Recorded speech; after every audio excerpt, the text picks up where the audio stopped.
This week's Sedra is Sedra Shemini. Consistency is the hallmark of Jewish law and philosophy. Since it claims divine authorship, the Torah cannot contain any inconsistencies. In fact, many Torah scholars wrote volumes of work demonstrating how seeming inconsistencies aren't inconsistent when analyzed and understood properly. When the Torah student happens upon a seeming inconsistency in their studies, they will work for hours to explain the inconsistency and how it really isn't inconsistent at all. In this week's Torah portion, we find a seeming inconsistency that begs to be explained.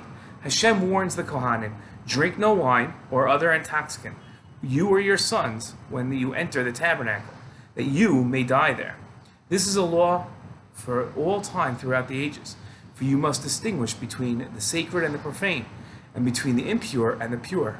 You must teach the Israelites all the laws which Hashem has imparted to them through Moshe.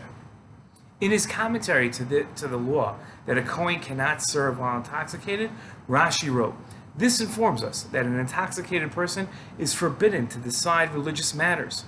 One might think that if he does so, he is liable to the death penalty. The verse, however, says, 'Do not drink wine, you, Aaron, nor your sons with you, so you don't die.'" Rashi continued and quoted our sages, writing, "Cohanim, when they minister in a state of intoxication, are punishable by death. But the sages, when they render decisions on the Sanhedrin, they are not punishable by death if they did so intoxicated." The juxtaposition of the Cohanim drinking and the sages deciding Jewish law in close textual proximity would lead us to think that they're similar and should have the same law.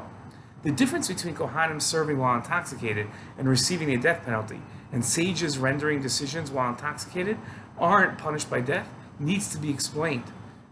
When talking about the seriousness of rendering halachic decisions, Rambam wrote, "Any student who is not worthy of rendering halachic judgments and does so is foolish, wicked, and arrogant.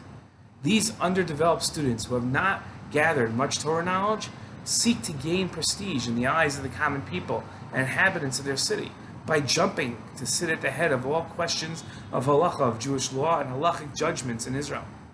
They spread division, destroy the world, extinguish the light of Torah, and wreak havoc in the vineyard of God." Rambam also wrote about the sanctity of the Beit Hamikdash and the service of the Cohanim. There is a mitzvah, the Rambam wrote, to hold the temple in awe. As we learn in Vayikra, "You shall revere my sanctuary." It is not the physical building of the temple which must be held in awe, but rather he who commanded that it be revered, meaning God. Both the service of the Cohanim and the halachic decisions made by sages demand reverence. And while they share the demand for reverence, they also differ conceptually. Service in the Beit Hamikdash is considered directly before God, lifnei Hashem.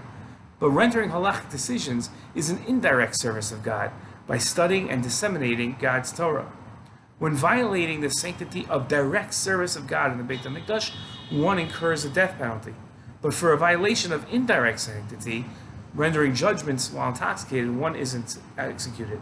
The similarities and differences between different direct and indirect services of God is an important distinction to be made aware of, and should encourage us to take both very seriously. Shabbat Shalom.